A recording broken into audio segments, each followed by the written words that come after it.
1970 के दशक में जापान तेजी से विकास कर रहा था। इस नए वक्त में लोग आत्मा और भूत प्रेत की बातों को पीछे छोड़ आए थे, लेकिन इन आत्माओं ने लोगों का पीछा अभी तक नहीं छोड़ा था।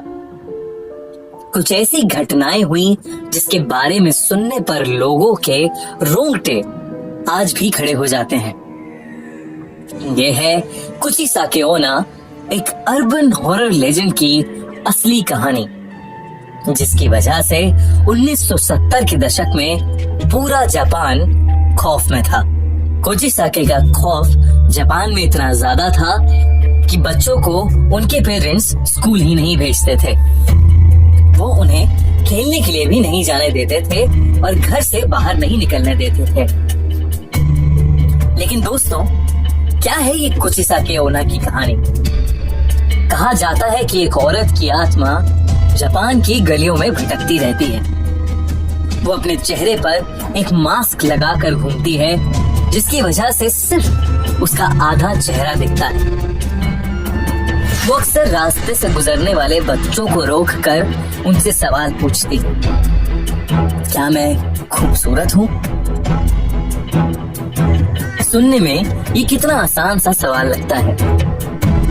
वो मासूम से बच्चे उसकी खूबसूरत आंखें देखकर अक्सर हाँ में ही जवाब दिया करते थे। जैसे ही वो हाँ कहते थे, कुचिसाके अपने चेहरे पर से वो मास्क हटा देती थी। कुचिसाके का चेहरा बुरी तरह से कटा हुआ था। ऐसा लगता था कि जैसे उसका मुंह किसी शार्प नाइफ से काट कर फाड़ दिया गया हो। अपने इस चेहरे को दिखाने के बाद वो उन बच्चों से फिर पूछती थी, क्या मैं खूबसूरत हूँ? इस चेहरे को देखने के बाद अक्सर बच्चे डर जाते थे।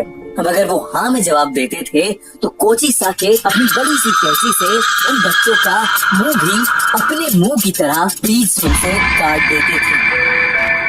बहुत ज्यादा खून बहने की वजह से बच्चों की मौत हो जाती थी। लेकिन अगर वो बच्चे ना में जवाब देते थे तो वो औरत बिना कुछ सोचे समझे उन्हें उसी कैंची से मार देती थी। लेकिन कहां से आई ये कुचिसाके? कौन थी ये? कहा जाता है कि कुचिसाके ओना पहले एक बहुत खूबसूरत औरत थी, जिसे अपनी खूबसूरती पर बहुत नाज था। उसका पति एक समुराय था जो कि उससे बहुत प्यार करता था। एक दिन उसका पति युद्ध लड़ने के लिए गया और वो काफी समय तक वापस नहीं आया। कुचिसाके उन दिनों अकेले रहा करती थी। जब उसका पति वापस आया तो उसने देखा कि उसकी पत्नी का अफेयर एक गैर आदमी के साथ चल रहा है। देखकर उसने अपनी तलवार से कुचिसाके का मुंह बीच में से काट दिया और फिर उसने उससे पूछा, क्या अब भी उसे अपनी खूबसूरती पर नाज है? वो औरत दर्द में रोती रही। उसकी ज्यादा खून बहने से मौत हो गई। इसके बाद से उसकी आत्मा अपना आधा कटा हुआ मुंह छुपाए जापान की गलियों में घूम घूम कर हर आदमी और हर बच्चे से एक ही सवाल पूछती है, क्या मैं सुंदर हूँ? अगर आपने ना में जवाब दिया तो आप इसका चेहरा बिना देखे मारे जाएंगे, और अगर आपने हाँ में जवाब दिया तो भी आप इसका चेहरा देखकर मारे जाएंगे।